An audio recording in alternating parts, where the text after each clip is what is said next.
This is the LEGO Speed Champions Ferrari 812. Set number 76914, it's rated 9+, and on the back of the box you can see a picture of the real thing versus the LEGO model. Inside the box you get your instruction booklet and 2 numbered bags.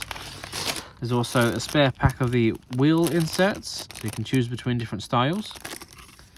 And 1 sticker sheet, which isn't as bad as I was expecting actually. And then lastly you get this car base, which is one of the more recent styles used for Speed Champions.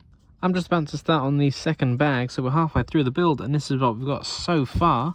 Mostly the back end of the car, and there is some really clever building techniques going on here. Look at that, stud shooters being used as the exhausts, and they even have the firing mechanism in there, so you could technically use them, I guess, if you really wanted to. But yeah, that's a great way to get the look. When I saw the parts, when I opened the bag, I was like, really? What are they doing in here? But I'm not a fan of having to line up these stickers because it's supposed to be one continuous yellow stripe, and obviously there's gaps. So yeah, unless there were full prints, that probably isn't anything they could avoid. So what do I like about it? I mean, I like the overall design. I like the car that it's based off. So it's a pretty good looking car. You know, it's a Ferrari. You know what to expect with it. Of course, I think the designers did a really good job capturing the shapes of it. And there are some really clever building techniques. Even with the front, just to get the angle sloped down like that.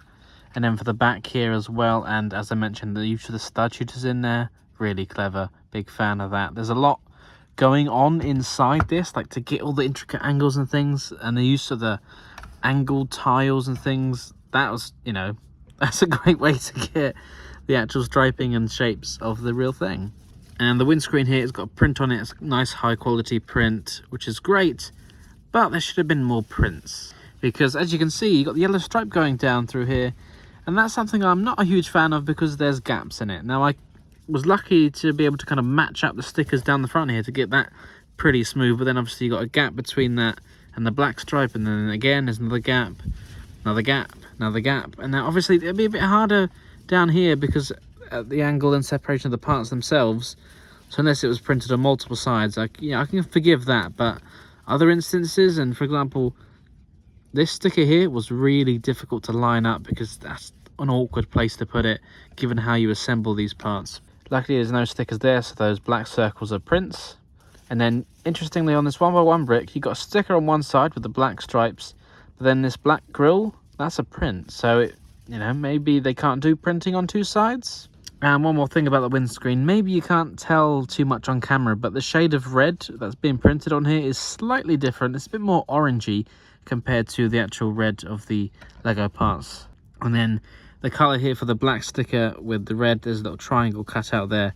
Again, a slightly different shade of red, which is a shame to see because I'm sure if Lego could, they would. But yeah, maybe it's something they could work on in the future, is get a little bit more colour accurate with their prints and their stickers. Inside there is enough room for 2 minifigures, and there is some interior details with the branding on the seats back there. Both of those are prints, pretty nice to see. Then you got some stickers. I haven't seen the interior of the real thing, but it looks like it's just a little bit lacking on the dashboard there. There could have been some more prints or stickers maybe, but maybe it's accurate.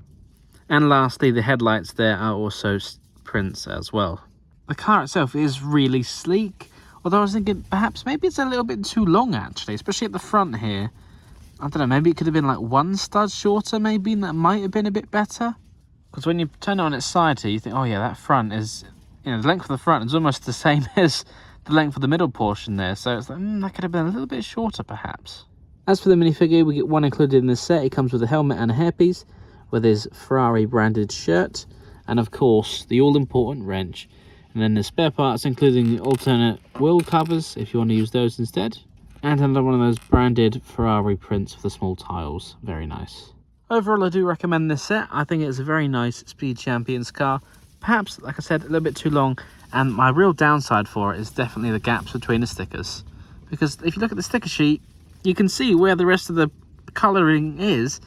When it was the original, before I start taking the stickers off, it was one big stripe. But yeah, once you start doing it, you have a few gaps. So I think that's something Lego can look at.